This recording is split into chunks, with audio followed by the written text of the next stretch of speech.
It was late summer when we decided to take a weekend trip to the Sawtooth Mountains.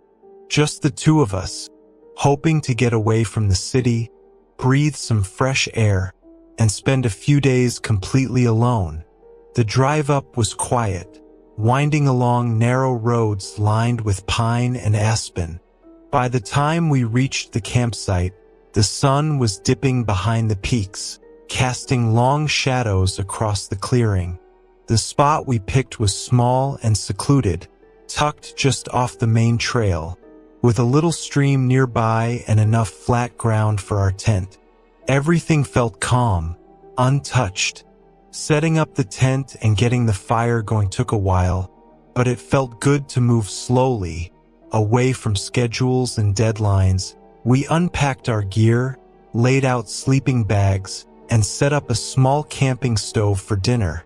The air smelled like pine and smoke from the campfire, and for the first time in weeks, it felt like the world outside had vanished. After dinner, we decided to put up a trail camera on a nearby tree, just to see what wildlife passed by while we slept. Nothing fancy, just hoping for deer, maybe a bear moving through, something ordinary to look back on. We positioned it a few dozen feet from the tent, making sure it had a clear view of the clearing. Then we sat for a while by the fire, talking quietly, watching shadows shift through the trees. Everything felt normal, like a perfect weekend escape. That night, sleep came easily. The only sounds were the stream running nearby, the fire crackling, and the wind brushing through the trees. It was peaceful. In the morning, we made coffee and grabbed the camera, excited to see what had wandered through. We expected deer, maybe some squirrels or birds, but the footage made us stop cold. The timestamp showed 3:47 a.m., and there, standing just 20 feet from our tent, was a man. He didn't move, didn't even shift his weight, just stood there, staring for over an hour, completely still, watching us. We looked at each other, and for a moment didn't speak. The sun was rising. The forest looked ordinary, but the feeling in the pit of our stomachs told us something wasn't right. We decided we needed to leave immediately. We packed up quickly, hearts hammering, moving as fast as we could without making noise. When we got to the road, though, the car wouldn't move. Small trees had been cut across the path, deliberately, like a wall keeping us trapped. I grabbed my phone. No signal, not even one bar. We were miles from the nearest ranger station, alone and now completely blocked in. The forest around us felt different, heavier. The quiet that had been comforting now felt oppressive. Every shadow seemed like it could hide someone watching. Every crack of a branch made us jump. We tried to figure out what to do. The trees were too heavy to move ourselves. The nearest road was a mile back. Whoever had done this was still out there, and it was clear they didn't want us to leave. Hours passed, though we didn't sit still. We took turns walking slowly around the car, trying to see if anyone was nearby. Nothing moved, no sound except the wind and the occasional bird. But the footage haunted us. The man had been patient, watching for over an hour. We thought about calling for help, but with no service, it wasn't an option. Every instinct told us to leave, to get far away. But with the road blocked, we had no choice but to wait and hope someone came by. Even when morning light hit the peaks, the forest didn't feel friendly. The shadows lingered longer. The silence stretched further. We kept the camera in our hands, watching the forest around us, feeling like the eyes on that footage could still be out there. Eventually, we managed to clear a small path and push the car through. The branches scraped the sides, the tires groaned, but we escaped. Driving down the narrow mountain road, every glance in the rearview mirror made me flinch, feeling like someone might still be there, just beyond the trees. We didn't stop until we reached a gas station miles away. Still, the memory of that man standing motionless, staring at our tent, stayed with us like he could appear anywhere, and all it would take was a moment of carelessness. Even now, thinking about the trail camera footage makes the hair on the back of my neck rise. The forest looked safe, quiet, normal, but we weren't alone, and whoever or whatever was out there had made it clear we weren't supposed to leave. Sometimes I wonder if the camera captured the end of it, or if it was only the beginning.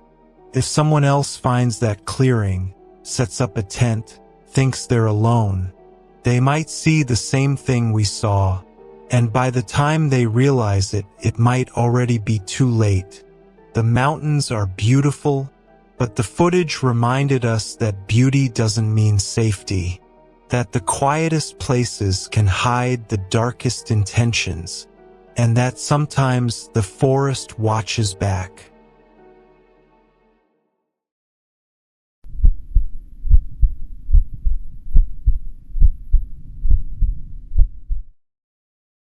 It was early fall when a group of friends and I decided to escape the city for a few days and camp in rural Pennsylvania.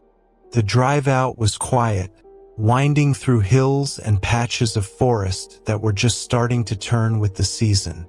By the time we reached the site, the sun was low and golden, slipping between the trees.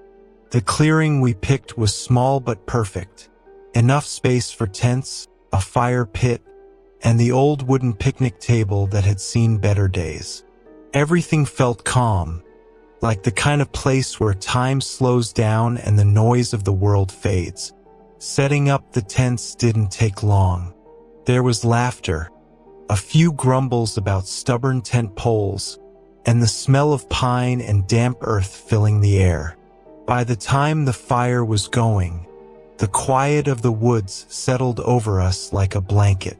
There wasn't a single car passing on the distant road, and the only sounds were the crackle of the fire and the occasional birds settling in for the night. The first evening passed almost like a dream. We sat around the fire, roasting marshmallows, telling stories, and enjoying the kind of light, carefree conversations that only happen when you're far from home. The next morning, the air was crisp, carrying the scent of damp leaves and soil. We hiked a short trail, looking at the streams and the rocky slopes, just wandering without a destination. Nothing unusual happened, though there was a strange stillness that sometimes made me pause. Not silence exactly, just the absence of anything that felt alive. By afternoon, we were back at the campsite, tired and ready to relax. It was during a break from chopping firewood that one of us noticed something half-buried near the edge of the clearing, hidden under a tangle of roots and dead leaves. At first, it looked like just an old piece of trash, but as we brushed away the dirt, it became clear it was a metal cooler.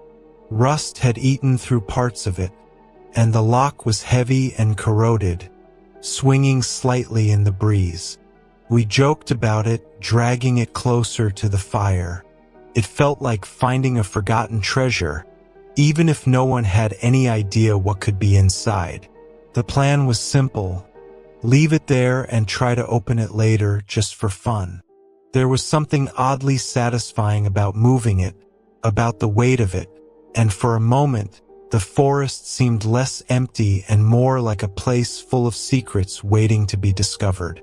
As the day faded into night, the firelight flickered across the tents and the cooler. Shadows stretched long, curling like fingers over the ground. I remember thinking the night smelled different somehow, like the air itself was holding its breath. Nothing was happening, but it felt like something might. I laughed it off, convincing myself it was just the wind, the darkness, or the imagination playing tricks. Hours later, when most of us had gone to sleep in the tents, I was sitting near the fire, poking at the coals, when I saw movement out of the corner of my eye. At first, I thought it was just a deer slipping between the trees, but the shape was upright and deliberate. Someone was walking toward the cooler.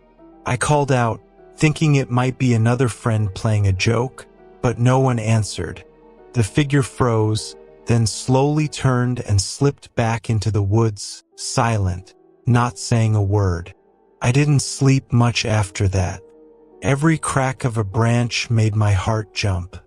The cooler sat there, seemingly ordinary, but it carried a presence now, like someone or something had claimed it without asking.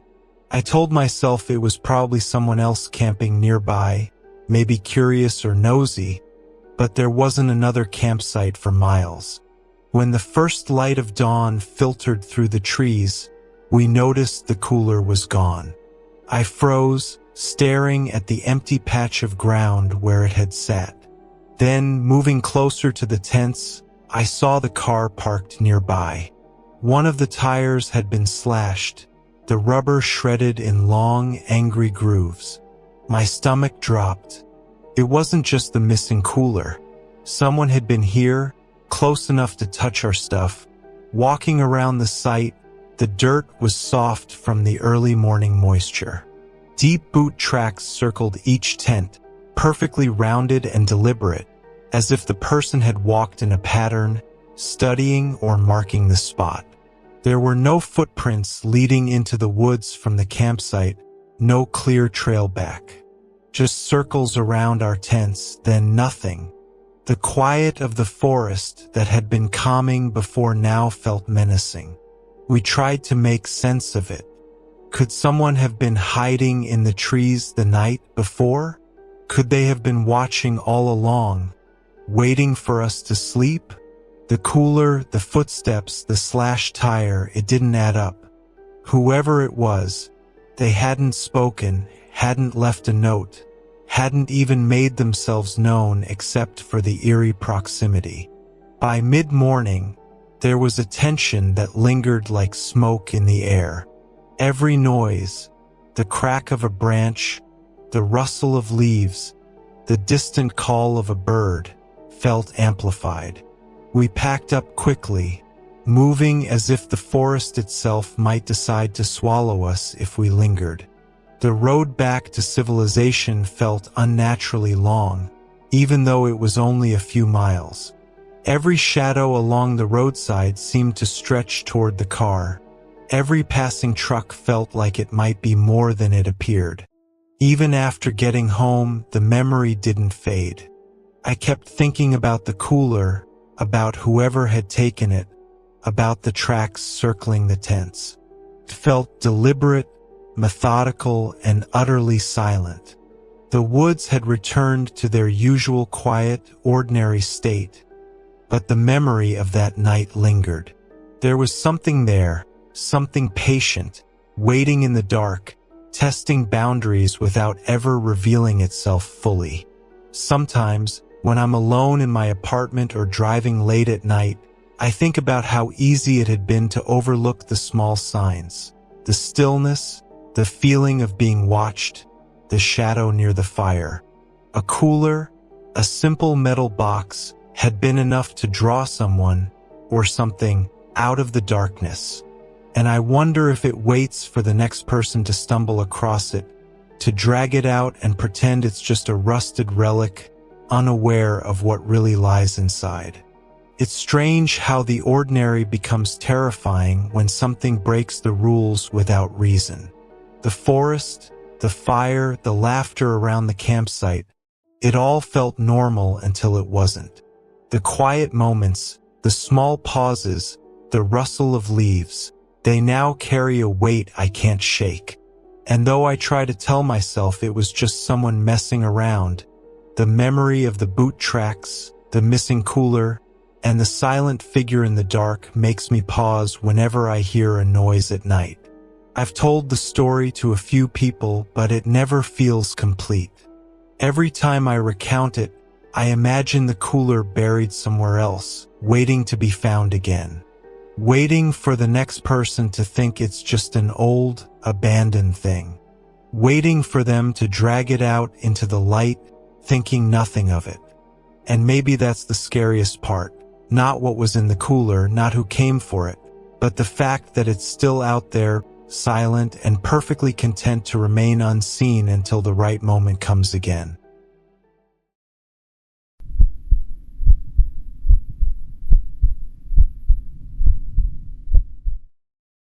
"2021, late summer. Me and my buddy decide to hike a stretch of the Appalachian Trail in North Carolina. We've been cooped up in the city for months, working stupid hours, and we just needed a break. A real escape. I had my old backpack, tent, sleeping bag, and some food. We left in the morning, thinking a 2-day trip would be enough.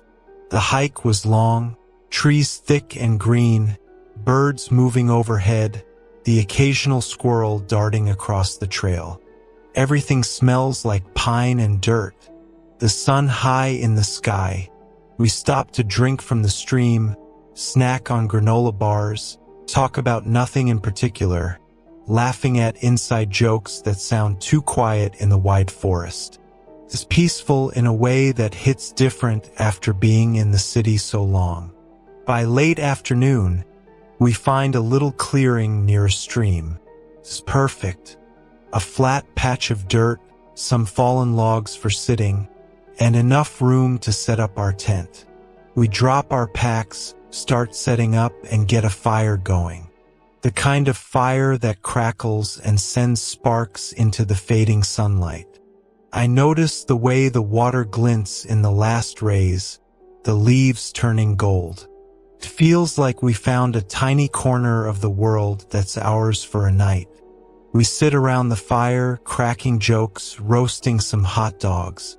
I hear the distant call of a hawk, the rustle of something in the underbrush. Nothing unusual, but it makes me pay attention more. I feel good, relaxed. Then I see him, a man, maybe in his 40s, scruffy, walking slow up the trail. Shoulders hunched, backpack sagging. He doesn't wave, doesn't shout, just comes closer. My buddy nods at me like, "Yeah, that's weird, but whatever." He say, "Mind if I use your fire? I got some beans to heat." I glance at my buddy, we shrug, say sure. He kneel by the fire, pops open a can, starts stirring it. He moves slow, careful, like he's done it 1,000 times. First, it's fine. Small talk. He asks where we're headed, how long we've been hiking, some other things that don't really matter. But the longer he stays, the more uncomfortable it feels. He laughs a little too loud at nothing. Asks questions that hang in the air, like, "You ever feel alone out here even with someone else around?" I don't answer. He glances at us, eyes scanning, not blinking much.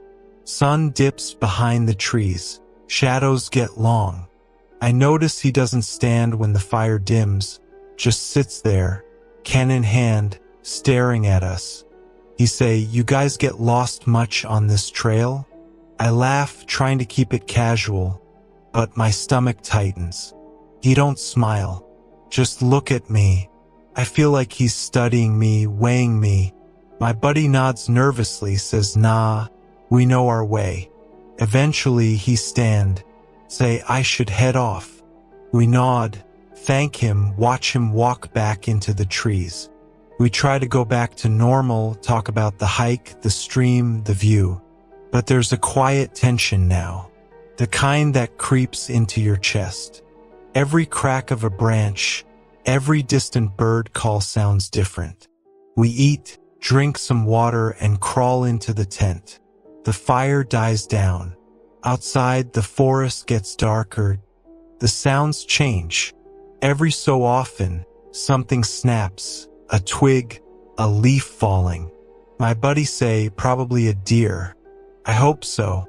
I try to sleep, but my eyes keep flicking to the zipper, the dark outside. Around 2 in the morning, I wake to a soft, distinct snap. Not a branch falling, something deliberate. I roll over, try to see outside the tent. A circle of light sweeps past. My stomach drops. I whisper to my buddy, "You see that?" He nods. The light stops right at our tent and stays there. I can't hear breathing, just the faint hum of the beam cutting through darkness. Then I realize it's the same guy, the drifter. He never really left. We freeze. I think, grab my pack, head for the trail, maybe he'll leave. But every time I move, the light swings back. There's no rustle in the leaves, no sound of footsteps except the echo in my mind. My heart pounds. He starts speaking eventually, but soft, almost under his breath. "Say, you got something for me." Say it like he's expecting an answer. We say nothing, just whisper to each other. I feel trapped in the tiny circle of firelight from our dying embers. Shadows stretch. The flashlight beam moves closer. I hear twigs snap behind the tent. Not loud, but precise. My buddy clenches his hands. I think about grabbing a rock, maybe swing, maybe scare him off. But my brain freezes, all I can do is stare. He just stands there, patient. Then sudden movement. The light swings away, disappears into the trees. We hold our breath. No sound. We wait minutes that feel like hours. Then a soft tap on the tent. Just one. My heart jumps into my throat. And then silence. By dawn, we pack fast. I keep looking back. The clearing looks empty, but I know he was here. And part of me knows he's still there, somewhere on that trail, waiting for the next fire, the next tent, the next night when someone thinks they're safe. We get back to the main path, hear hikers in the distance, normal voices. Feels like the world has returned, but I can't shake it. Every time I hike alone now, I swear I hear a twig snap behind me. Even the quietest forest isn't really quiet. Not when someone like him is out there. And maybe that's the worst part.